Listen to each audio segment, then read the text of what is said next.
सुबह के 5 बजे थे। पूरे गांव में हल्की हल्की धूप फैलने लगी थी। पक्षियों की चहचहाहट सुनाई दे रही थी, लेकिन दुर्गा देवी के घर से हमेशा की तरह तेज आवाजें आ रही थी। अरे सीमा, अभी तक उठी नहीं? क्या तेरे मायके में लोग दोपहर तक सोते थे? सीमा घबराकर उठ बैठी। वो जल्दी जल्दी बाहर आई। माँ जी, मैं अभी आई। वो भागकर रसोई में पहुंची। इतनी देर क्यों लगा दी? माँ जी, रात को तबीयत थोड़ी। चुप! हर रोज नया बहाना। काम करना नहीं है, बस आराम चाहिए। सीमा सिर झुकाकर चुपचाप काम करने लगी। उसी समय मोहन बाहर आया। अम्मा, इतनी सुबह सुबह क्यों डांट रही हो? सीमा रात से ठीक नहीं है। तू बीच में मत बोल। शादी के बाद तुझे बस अपनी बीवी दिखाई देती है। मोहन चुप हो गया। सीमा की आंखों में आंसू आ गए, लेकिन उसने किसी को दिखने नहीं दिए। दुर्गा देवी रोज की तरह उससे पूरे घर का काम करवाती थी।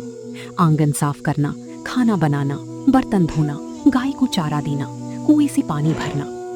दोपहर तक सीमा पूरी तरह थक चुकी थी, लेकिन दुर्गा देवी का गुस्सा अभी भी शांत नहीं हुआ था। सीमा, पीछे वाले खेत से सूखी लकड़ियां भी ले आ। शाम को चूल्हा कैसे जलेगा? जी माँ जी। सीमा टोकरी लेकर खेत की ओर चल दी। गांव के बाहर एक पुराना आम का बाग था। उसके पीछे एक सूखा कुआं और एक विशाल पीपल का पेड़ था। गांव के बुजुर्ग कहते थे कि कई साल पहले वहां किसी अमीर परिवार की हवेली थी, लेकिन अब सिर्फ टूटे हुए पत्थर और झाड़ियां बची थी। सीमा चुपचाप सूखी लकड़ियां इकट्ठा कर रही थी कि अचानक उसकी नजर मिट्टी में दबे किसी चमकदार सामान पर पड़ी। ये क्या है? उसने हाथ से मिट्टी हटाई। मिट्टी के अंदर से एक सुंदर लकड़ी की छड़ी दिखाई दी। वो साधारण छड़ी नहीं थी, उस पर बेहद महीन नक्काशी बनी हुई थी और ऊपर पीतल जैसा गोल सिरा लगा था, जिसके बीच में नीले रंग का छोटा सा पत्थर जड़ा हुआ था। सीमा ने चारों तरफ नजर दौड़ाई। दूर दूर तक कोई दिखाई नहीं दे रहा था। शायद किसी की छूट गई होगी। उसने जैसे ही छड़ी हाथ में उठाई, उसे हल्की सी गर्माहट महसूस हुई। वो घबरा गई। अरे, ये कैसी गर्म है? लेकिन अगले ही पल छड़ी बिल्कुल सामान्य हो गई। सीमा ने उसे टोकरी में रखा और घर लौटाई। घर पहुंचते ही दुर्गा देवी की नजर टोकरी पर पड़ गई। इतनी देर कहाँ लगा दी? माँ जी, लकड़ियाँ दूर मिली थी। तभी उनकी नजर उस छड़ी पर पड़ी। ये कहाँ से उठे लाई? रास्ते में मिली थी माँ जी। कबाड़ घर में भरने की आदत है क्या? अभी फेंक इसे बाहर। इतना कहकर दुर्गा देवी ने छड़ी उठाई और जोर से आंगन के बाहर फेंक दी। लेकिन अगले ही पल ऐसा हुआ कि तीनों की नजरें उसी तरफ जम गईं। छड़ी जमीन पर गिरने की बजाय घूमती हुई वापस आई और आंगन में तुलसी के पास सीधी खड़ी हो गई। कुछ पल तक पूरा घर खामोश रहा। अम्मा, आपने देखा? हवा की वजह से हुआ होगा। उन्होंने फिर छड़ी उठाई और इस बार पहले से भी ज्यादा जोर से दूर फेंक दिया। कुछ सेकंड तक कुछ नहीं हुआ। फिर ऐसा लगा जैसे कोई लकड़ी अपने आप चलकर वापस आ रही हो। तीनों की धड़कनें तेज हो गईं। छड़ी फिर उसी जगह आकर सीधी खड़ी हो गई। इस बार दुर्गा देवी के चेहरे का रंग उड़ चुका था। ये कैसे हो सकता है? मुझे भी कुछ समझ नहीं आ रहा। दुर्गा देवी गुस्से में अंदर गईं और कुल्हाड़ी उठा लाईं। अम्मा, रहने दीजिए। आज इसका खेल खत्म करती हूँ।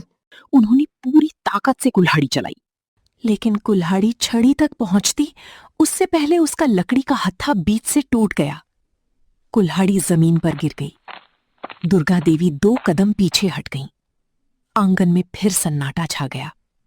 सीमा धीरे धीरे आगे बढ़ी। उसने कांपते हाथों से छड़ी उठाई। इस बार छड़ी बिल्कुल ठंडी थी, जैसे कुछ हुआ ही ना हो। माँ जी, इसे मैं अपने कमरे में रख देती हूँ। इस बार दुर्गा देवी ने उसे रोकने की हिम्मत नहीं की। रात हो गई। पूरा घर गहरी नींद में सो गया। आधी रात के करीब सीमा की अचानक आंख खुली।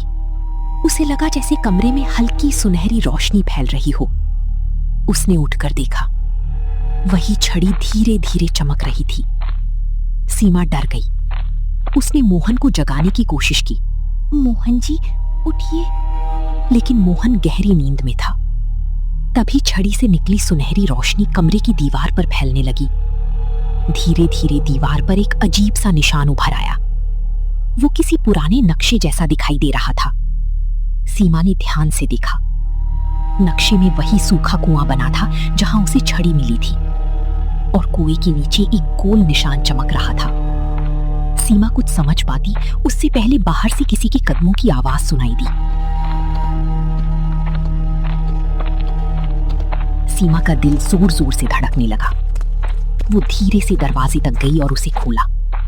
बाहर कोई नहीं था, लेकिन जैसे ही उसने नीचे देखा, दरवाजे के सामने ताजी मिट्टी पर किसी के पैरों के निशान बने हुए थे, और वे निशान सीधे उसी सूखे कुएं की दिशा में जा रहे थे।